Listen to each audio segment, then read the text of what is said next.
Good morning, students. We have to talk about the LLB, its semester law related to the child. That's mean child and the law. We have to discuss in the last class guardianship of the child. 2x we have the study Hindu guardianship and Minority and Guardianship Act 1956 and Guardianship and Ward Act 1890. We have discussed in the last class the type of the guardianship or the children natural guardianship. So when you study the child type of the guardianship, so we have to look at the same type of the guardianship. First, natural guardian. Second, protection guardian. Third, appointed guardian by the court. Guardianship appointed by the court. Okay, we have to study three type of the guardianship. First, we have to study in the last class natural guardianship. Natural guardian, who is the natural guardian? Natural guardian is the biological father of the any immature or minor child. Then some cases mother has the guardianship of the natural guardianship. ठीक, natural guardian of the any child. Then other ascendant and descendant relation for related in the child. तो हमने अभी तक क्या देखा था, इसकी हमने बात की. अब हम क्या देखेंगे? We have to look at the next topic, husband यानी कि पति.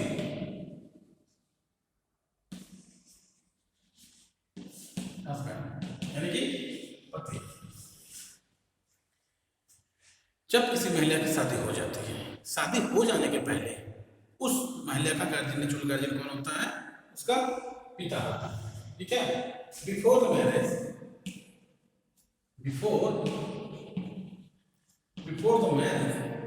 Any child, any woman, natural guardian has the his father. But after marriage, the change of the natural guardian. Who is the natural guardian? Husband is the natural guardian. If has not some specific cases that the always think about the only husband is the natural guardian of the any woman. ठीक, after marriage. ठीक है, यानी शादी हो जाने के बाद किसी महिला का नेचुरल गार्जियन कौन होता है? उसका पति माना जाता है. जब तक यार कहीं अन्य जगह पे पूरी तरह से क्या होता है, डिनोट न कर दिया जाए. ठीक, पूरी तरह से मान न ले जाएगी कि जो उसका हस्बैंड है वो सही नहीं है, ये तमाम ऐसी चीजें हैं. रिजनेबल फैक्ट जब तक सही नहीं हो जाते हैं तब तक उसका हस्बैंड ही उसका नेचुरल गार्जियन माना जाता है. गार्जियनशिप, ठीक, गार्जियनशिप एंड वार्ड एक्ट 1819 में क्या है? प्रोटेक्शन. ठीक, protection and the ward act 1890 में सेक्शन 13 में यह बताता है, क्या बताता है? किसी भी महिला के शादी हो जाने के बाद उसके कल्याण के लिए कौन सा ज्यादा जरूरी है? उसका पति ही उसके बारे में सबसे ज्यादा भला सोच सकता है. तो उसके पति को ही इस आधार पर से क्या बनाया गया है? नेचुरल गार्जियन बनाया गया है. किस आधार पर? क्योंकि एक पति ही उसका कल्याण, उसका वेलफेयर. ठीक, any women has husband to think about the all welfare things related any health, everything to related to the woman. It can be natural guardian his husband. ठीक है, उसका पति ही उसके लिए नेचुरल गार्जियन माना जाएगा. ठीक है, अभी हम लोगों ने देखा. ठीक, हम आगे अब देखते हैं. यदि मान लीजिए कोई लेजिटिमेट बच्चा है, ठीक है, उस लेजिटिमेट बच्चे के, लेजिटिमेट बच्चा है तो उसका सबसे पहले नेचुरल गार्जियन कौन होगा? उसका फादर ही होगा। अब बच्चा इनलेजिटिमेट है, अधर्मज है, तो उसके लिए उसकी माता ही क्या मानी जाएगी? नेचुरल गार्जियन मानी जाएगी। पिता तो हमेशा माना जाता है, वैलिड मैरिज हुई हो, वैलिड मैरिज में जो हस्बैंड एंड वाइफ का है उसका हस्बैंड ही बच्चे का फादर ही क्या माना जाएगा? नेचुरल गार्जियन माना जाएगा। लेकिन बट बच्चा इनलेजिटिमेट हो, अधर्मज हो, उसमें सबसे पहले उनका नेचुरल गार्जियन कौन माना जाएगा? उसका उनकी मदर ही मानी जाएगी, उनकी मम्मा ही मानी जाएंगी, ठीक है। अब हम देखते हैं आगे हम क्या देखते हैं, right to the natural guardian.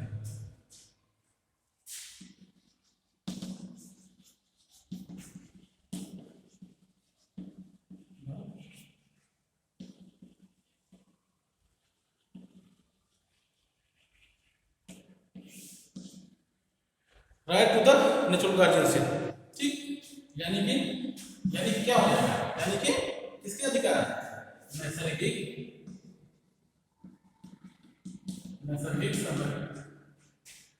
अभिभावक संरक्षण के अधिकार, ठीक। नेचुरल गार्जियन के क्या क्या अधिकार हो सकते हैं हम लोग समझते हैं, ठीक है। देखिए, कोई बच्चा, ठीक है, बॉर्न हुआ, जो कोई बच्चा बॉर्न करेगा पैदा हो जाने के बाद, उसका जो नेचुरल गार्जियन होता है शायद राइट हो रखता है 1956 के पहले थे, लेकिन माइनर जब से एक्ट आ गया है, माइनर एक्ट 1956 वाला माइनर एंड क्या, ठीक, गार्जियनशिप एंड माइनर एक्ट, वो 1956 का एक्ट आ गया। उसके पास ये हो गया, कोई भी अवयस्क है, कोई माइनर है, उसका जो पूरा राइट होगा उसके पास, जब तक वो बड़ा नहीं हो जाता है तो सारी संपत्तियों को उसको क्या होगा, नेचुरल गार्जियन बेच नहीं सकता है। तमाम ऐसी चीज़ें हैं, उस पर प्रतिबंध लगा दिया गया है, ठीक है। इसके पहले बहुत अनलिमिटेड राइट होते थे, लेकिन अब क्या हो गया, अब वो पूरी तरह से प्रोहिबिटेड। जब उसके लिए कोई नेसेसिटी और रीजनेबल होगा तभी वो संपत्तियों की, ठीक है, उसका यूज कर सकता है। लेकिन सेक्शन 8 हमेशा यही बताता है, हमारे सेक्शन राइट का सेक्शन 8, ठीक, सेक्शन 8 यही लेके चलेगा। क्या होगा, इन परिस्थितियों में जब उसमें देखा जाएगा उसका नेसेसिटी और रीजनेबल होगा तो उसकी संपत्ति की सुरक्षा नेचुरल गार्जियन करेगा। मान लीजिए बच्चे के नाम पे कोई संपत्ति है, दादा है, परदादा ने किसी तरह से कोई दिया है, तो उसकी सुरक्षा कौन करेगा? नेचुरल गार्जियन करेगा। नेचुरल गार्जियन उसे बस केवल कुछ ही परिस्थितियों में जो बच्चे के लिए बहुत ज़्यादा जरूरी है तो उसके लिए आवश्यक संबंध में उसे सेल या कुछ ऐसा रेंट या किराए पर दे सकता है, उससे कुछ रेवेन्यू जनरेट कर सकता है, ठीक है। हम अगला क्या देखेंगे, power related to the transfer in immovable property in the minor world, ठीक है। अब नेचुरल गार्जियन कौन कौन हो सकता है, नेचुरल गार्जियन कौन कौन हो सकता है, सेक्शन 8 को देखते हैं, ठीक है। कौन कौन हो सकता है नेचुरल गार्जियन, ठीक। नेचुरल गार्जियन में क्या क्या होगा, किसी भी कोर्ट के, ठीक है, परमिशन से ही किसी माइनर की क्या कर सकता है, माइनर की इमूवेबल प्रॉपर्टी को ट्रांसफर कर सकता है, ठीक है। मान लीजिए कोई माइनर है, उसकी जमीन है, उसे केवल कोर्ट की परमिशन से ही क्या कर सकता है, उसे बेच सकता है या उसे सेल कर सकता है या उसे लीज पर दे सकता है, ठीक है। और क्या है, कोर्ट की अनुमति, कोर्ट के परमिशन से ही चाइल्ड के, ठीक है, कल्याण के लिए जो आवश्यक हो उसे बेनिफिट ले सकता है बच्चे के लिए, ठीक। या कोर्ट के परमिशन से ही नेचुरल गार्जियन जो होता है वो माइनर के इमूवेबल प्रॉपर्टी को क्या कर सकता है, डिस्क्रिप्शन पर यदि करता है तो वह शून्य माना जाएगा, ठीक। बात समझ में आई। यानी कि नेचुरल गार्जियन क्या होता है, नेचुरल गार्जियन भी चाइल्ड का क्या होता है,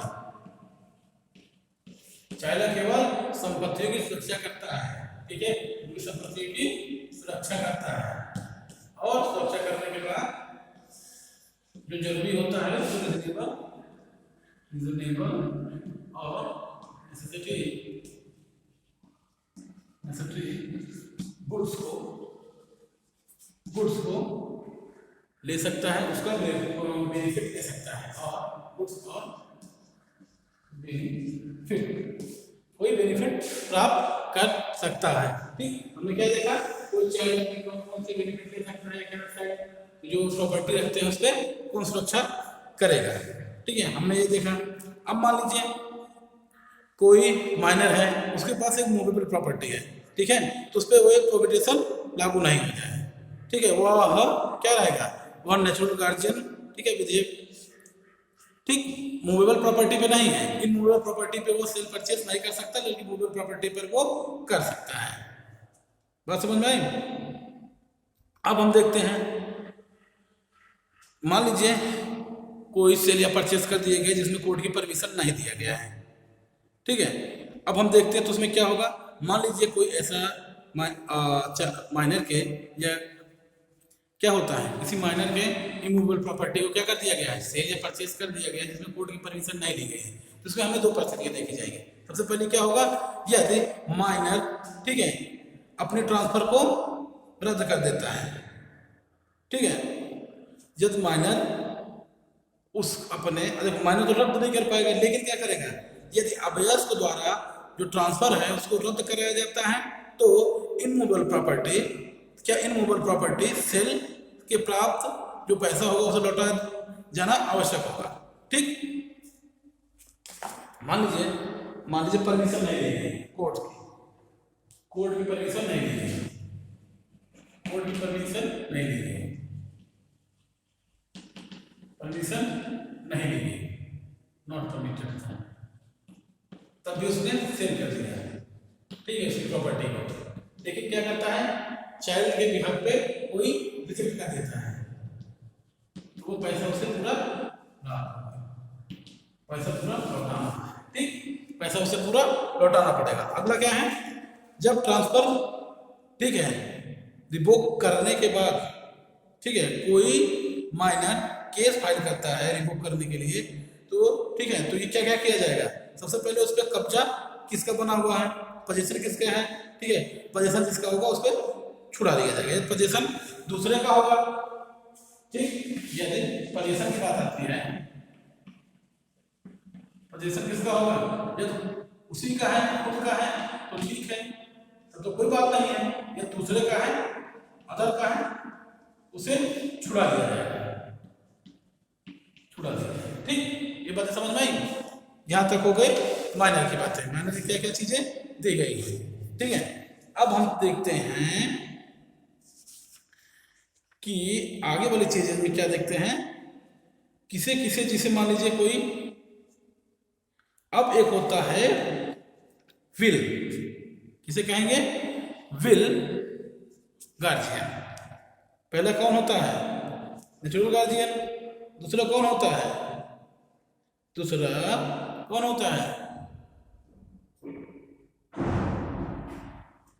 टेस्टामेंट्री गार्जियन। पहला नेचुरल गार्जियन, अब हम टेस्टामेंट्री गार्जियन समझते हैं।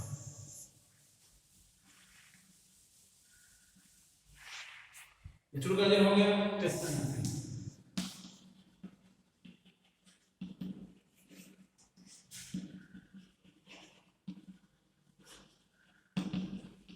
टेस्टामेंट्री गार्जियन का मतलब कौन होता है, टेस्टामेंट्री यानी कि वसीयती संरक्षक,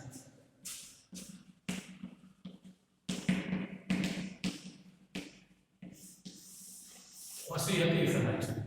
ठीक, टेस्टामेंट्री गार्जियनशिप किसे कहेंगे, टेस्टामेंट्री गार्जियनशिप होता है जब कोई व्यक्ति, ठीक है, अब वसीयत कौन लिख सकता है, कोई भी व्यक्ति, ठीक है, किसी अवयस्क के लिए अपने, ठीक है, संविदा के आधार पर, देखिए कोई अवयस्क है, ठीक, कोई भी अवयस्क है, ठीक, कोई भी माइनर है, वो तो कंटेक्ट कर नहीं सकता, लेकिन उसके लिए कोई वसीयत कर दिया गया है, वसीयत कर दिया गया है, तो क्या होता है, नेचुरल गार्जियन क्या क्या करेगा, वो सब देखेंगे, देखा जाता था कोई दूसरा से वसीयत कर दिया है, लेकिन मान लीजिए उसे एक कोई बच्चा है, ठीक है, उसको उसके माता पिता नहीं है, अब मान लीजिए एक ए है और एक बी, ये हस्बैंड है, ये वाइफ है,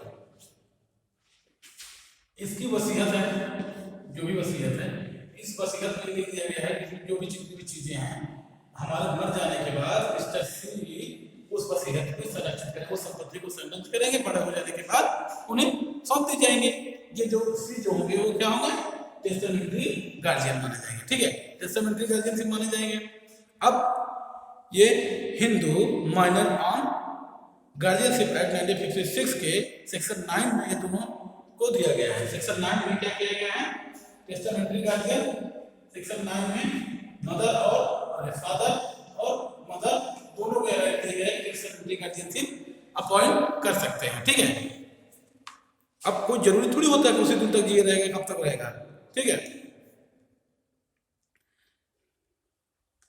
अब किन किन परिस्थितियों में अपॉइंट किया जाता है टेस्टामेंट्री गार्जियनशिप। कंडीशन,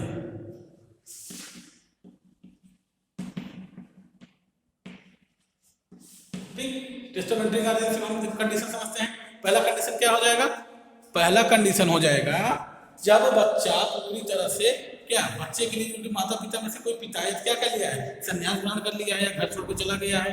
ठीक है, तो उस परिस्थितियों में पिताजी जो गार्जियनशिप अपॉइंट किया होगा, ठीक है, वो मिस्टर जो भी चीज होंगे वो उसके लिए गार्जियनशिप में काम करेंगे। जब किसी बच्चे के पिता क्या होते हैं, वो घर छोड़ देते हैं, संसार से मर जाते हैं, कोई भी चीज कर देते हैं, किसी को अपॉइंट किए होते हैं, ठीक है, घर छोड़ कर जाते हैं, संन्यास ग्रहण कर लेते हैं, मर जाते हैं, फिर जिन परिस्थितियों में दूसरे को एक संरक्षक नियुक्त करके जाते हैं, मान लीजिए वसीयत में मिस्टर सी हो गए, अपनी जगह पे चलो देखा होगा, वो वकील एक आते हैं मर जाने के बाद, दादा दादी की संपत्ति बंटवाते हैं, तो टेस्टामेंट्री गार्जियन ही होते हैं।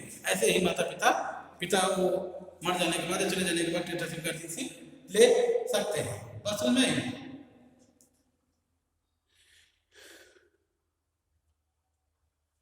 ठीक, ये चीज समझ में। अब बात आता है, अब मान लीजिए अब पिताजी ने उनके संरक्षक नियुक्त ही नहीं किया, तो क्या माता नियुक्त कर सकती है? पूरी तरह से माता नियुक्त करने का अधिकार सेक्शन 9 में दे दिया गया है कि टेस्टामेंट्री गार्जियनशिप माता भी नियुक्त कर सकती है जब पिता ने नियुक्त नहीं किया है। ठीक है, अब मान लीजिए अब मिस्टर ए है, एक और कंडीशन देखते हैं, मिस्टर बी है, ठीक, इन्होंने टेस्टामेंट्री गार्जियनशिप मिस्टर सी के नियुक्त किया है, लेकिन और ये भी नियुक्त किया नहीं को। अब क्या होता है, ए मर गया, ठीक, ए मर गया तो उसपे क्या होगा, बी के जो हो गए टेस्टामेंट्री गार्जियनशिप, यदि पिता अपनी वसीयत में संरक्षक नियुक्त की है, परंतु यदि वह अवयस की माता से पहले मर जाता है तो वह जो क्या विल में जो अपॉइंट क्या होगा टेस्टामेंट्री गार्जियनशिप जिसको होगा वो नर्सरी के इसलिए काम नहीं करेगा क्योंकि माता नर्सरी से जीवित थी। ठीक, अब यही बात हो रही है, जैसे ये हो रही है, ये मर जाते हैं, सबसे पहले माता माना जाएंगे, ये चाहे जिसको चाहे उनकी नियुक्ति कर सकती हैं, इनका अधिकार यही होगा। अब टेस्टामेंट्री गार्जियन में ये मर जाती हैं, ठीक, बात समझ आ रही है? मान लीजिए आप कैसे समझते हैं, एक ए है एक बी है, ए नियुक्त करते हैं सी को, ए नियुक्त करते हैं बी को, ठीक है, ये मर जाते हैं, लेकिन तो सी का भी टेस्टामेंट्री गार्जियनशिप खत्म हो जाएगा, तो डी का टेस्टामेंट्री गार्जियनशिप डी के पास आएगा, बी के पास आएगा, डी के पास चला जाएगा। लेकिन क्या होता है, यदि मान लीजिए डी मर जाती है तो डी के भी टेस्टामेंट्री गार्जियन खत्म हो जाएगी, अब सी के टेस्टामेंट्री गार्जियनशिप आएगी जब डी मर जाएगी। ठीक है, यही चीजें हैं जो इसमें समझाई गई है। ठीक, आज हमने क्या देखा, टेस्टामेंट्री गार्जियनशिप देखा हमने। ठीक है, अब टेस्टामेंट्री गार्जियन हटाया कैसे जाता है, सेक्शन 1939, ठीक है, protection and board act section 19 में हटाया जाता है। रिमूव, हम देखते हैं रिमूव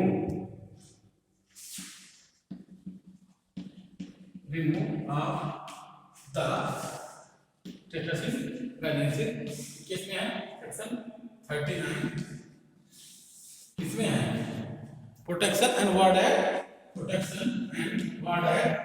1890। ठीक, कुछ कंडीशन है, बेसिक कंडीशन हम समझ लेते हैं, आप सुनते जाइए, हम आपको बता देते हैं। सबसे पहला होगा, उसने क्या किया है, न्याय या विश्वास का दुरुपयोग किया है। ठीक, दूसरा क्या है, वो अपने कर्तव्य को निर्वहन करने में निरंतर असफल हुआ हो, और क्या हुआ है, वह उसके कैरेक्टर में कोई प्रकार की पनिशेबल या क्रिमिनल लायबिलिटी इम्पोज हुई हो, या वो पूरी तरह से क्या हुआ, मर गया या सन्यासी हो गया। ठीक है, जो चिल्ड्रन के देख रेख करने में या कोई चिल्ड्रन के देख रेख करने में कोई दिक्कत करता है, तब टेस्टामेंट्री गार्जियन खत्म हो जाएगी, दिवालिया हो जाता है, कोई क्रिमिनल लायबिलिटी आ जाती है, इन परिस्थितियों में टेस्टाशिप गार्जियन चला जाएगा। ठीक है, टेस्टामेंट्री गार्जियनशिप चली जाएगी। ठीक है, थैंक यू। आगे वाली क्लास में हम आगे चर्चा करेंगे। ठीक है, धन्यवाद।